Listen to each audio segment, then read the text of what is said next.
الحمد لله وكفى وسلام على عباده الذين اصطفى أما بعد فأعوذ بالله من الشيطان الرجيم بسم الله الرحمن الرحيم لا تثريب عليكم اليوم يغفر الله لكم وهو أرحم الراحمين صدق الله العظيم সমবেত প্রাণপ্রিয় তৌহিদি জনতা, বিভিন্ন স্তরের ধর্মপ্রাণ মুসলমান ভাই ও বন্ধুগণ, ছাত্র বন্ধুগণ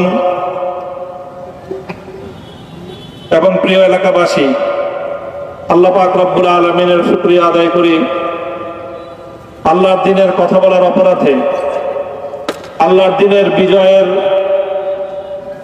ঝান্ডা এবং কেতন উড্ডীন করার প্রত্যয় ব্যক্ত করার অপরাধে, আল্লাহর জমিনে আল্লাহর দ্বীন প্রতিষ্ঠার আন্দোলনের অপরাধে আমরা অনেক ভাই কারারুদ্ধ হয়েছিলাম।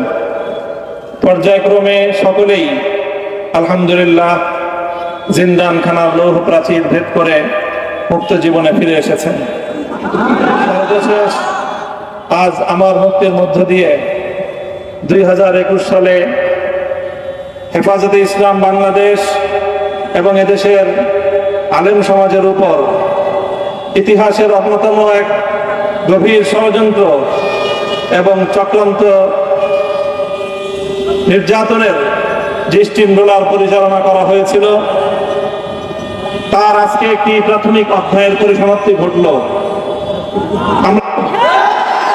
অন্যায়ভাবে আমাদেরকে কারারুদ্ধ করা হয়েছে, বুলেটের আঘাতে আমাদের ভাইদেরকে হত্যা করা হয়েছে।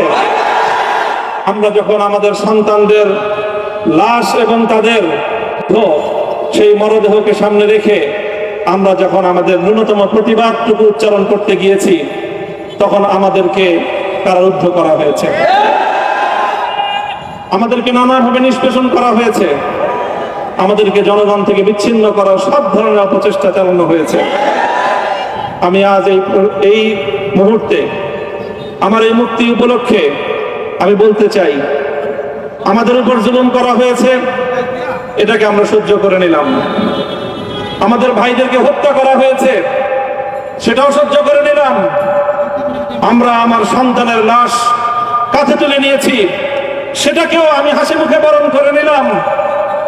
আমাদেরকে অপমান এবং লাঞ্ছনার সব ধরনের ষড়যন্ত্রের সম্মুখীন হতে হয়েছে, সেটাও আমরা হাসি মুখে বরণ করে নিয়েছি। কিন্তু আল্লাহর জমিনে আল্লাহ এবং তার রাসূলের কোন সম্মান এক মুহূর্তের জন্য আমরা বরদাস্ত করে নেব। আমরা আমাদের সর্বোচ্চ ত্যাগ এবং কোরবানি স্বীকার করতে প্রস্তুত রয়েছি, জীবন দিতে প্রস্তুত রয়েছি। আল্লাহর জমিনে আল্লাহর দ্বীনের ঝান্ডা সমুন্নত করেই আমাদের যাত্রা থামবে ইনশাআল্লাহ। হয়তো শাহাদাত, নয়তো খেলাফত ইনশাআল্লাহ। আল্লাহর জমিনে খেলাফত প্রতিষ্ঠার যে আওয়াজ আজ পৃথিবীর দিকে দিকে উচ্চারিত হচ্ছে, সে আওয়াজ বাংলার জমিনে খেলাফতের এই আন্দোলনকে চূড়ান্ত গন্তব্যে পৌঁছাবে ইনশাআল্লাহ। বাংলাদেশের আলেম সমাজ, হেফাজতে ইসলাম বাংলাদেশ সহ বাংলাদেশ খেলাফত মজলিস সহ সকল ভ্রাতৃপ্রতিম সংগঠন, সকল ধর্মপ্রাণ, ইসলামপন্থী বিভিন্ন ছোটখাটো মতভেদ, মতবিরোধ, মত পার্থক্যের ঊর্ধ্বে উঠে যারা এলায়ে কালিমাতুল্লাহর এই এক বাণীতে বিশ্বাসী, আল্লাহর জমিনে আল্লাহর দ্বীন কায়েম করতে চাই, আমাদের তাআলাউ ইলা কালিমাতিন সাওয়াইন বাইনানা ওয়া বাইনাকুম, এই এক মন্ত্রে উজ্জীবিত হয়ে আল্লাহর দ্বীনের ঝান্ডা সমুন্নত করবার এই আন্দোলন এবং সংগ্রামে আমি নিজেকে উৎসর্গ করার ঘোষণা করছি। এবং আমার সকল ভাইদেরকে, আমি সকল উলামায়ে কেরামকে এবং ধর্মপ্রাণ মুসলমানদেরকে, ইসলামী নেতৃত্বকে ঐক্যবদ্ধভাবে এই সংগ্রামের ঝান্ডা সমুন্নত করবার, ধারণ করবার আহ্বান জানাচ্ছি।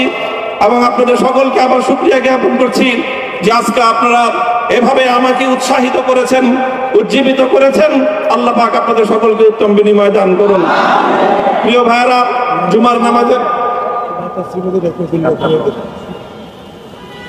জুমার নামাজের একেবারে ঠিক আগ মুহূর্ত, এখন সব মসজিদগুলোতে জুমার প্রস্তুতি চলছে। আমরা এখন এখানে খুব সংক্ষিপ্ত দোয়ার মাধ্যমে আমাদের আজকের এই প্রোগ্রামের সমাপ্তি ঘোষণা করব। এরপরে ইনশাআল্লাহ প্রত্যেকে সুশৃঙ্খল ভাবে যার যার জায়গা মতো বা আশেপাশের মসজিদগুলোতে গিয়ে আপনারা জুমার নামাজ আদায় করবেন। আমি আবারও বলছি, আমি আমার আলোচনার শুরুতে কোরআনে পাকের সেই আয়াতটুকু তেলাওয়াত করেছিলাম, হযরত ইউসুফ আলাইহিস সালাতু ওয়াস সালাম কারামুক্তি এবং প্রকৃত যারা অন্যায়কারী ছিল সেই অন্যায়কারীদের স্বরূপ ওনার সামনে উন্মোচিত হয়ে যাওয়ার পর, জাতির সামনে তাদের স্বরূপ উন্মোচিত হয়ে যাওয়ার পর তিনি যে কথা বলেছিলেন, আমিও নবী ইউসুফ আলাইহিস সালাতু ওয়াস সালামের অনুসারী হিসাবে তার সুরে সুর মিলিয়ে কণ্ঠে কণ্ঠ মিলিয়ে এই কথাই বলতে চাই, লা তাসরিবা আলাইকুমুল ইয়াউম, ব্যক্তিগত আক্রোশের প্রতিশোধ আমরা কারো কাছ থেকে গ্রহণ করব না।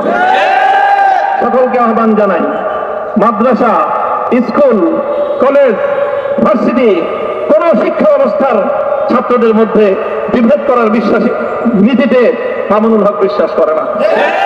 আসো, স্কুলের ছাত্র আসো, আমার মাদ্রাসার ছাত্র পাশে দাঁড়াও, কলেজ থেকে আসো, ভার্সিটি থেকে আসো, তোমরা হাতে হাত মিলাও, ইনশাআল্লাহ দেশের স্বাধীনতা অক্ষুণ্ণ থাকবে। এদেশের ইসলাম এবং হাজার বছরের যে সাধনা সংগ্রাম, সেই সংগ্রাম বিজয়ী হবে ইনশাআল্লাহ। এই জনপদ ইসলাম এবং মুসলমানদের জন্য হাজার বছর ধরে এখানে কালেমার ঝান্ডা সমুন্নত করবার জন্য আমাদের পূর্বপুরুষরা যে সংগ্রাম করে গেছেন, সেই সংগ্রামকেই আমাদের কাঙ্ক্ষিত গন্তব্যে পৌঁছানোর জন্যই আমরণ এক সাধনায় আত্মনিয়োগ করতে হবে।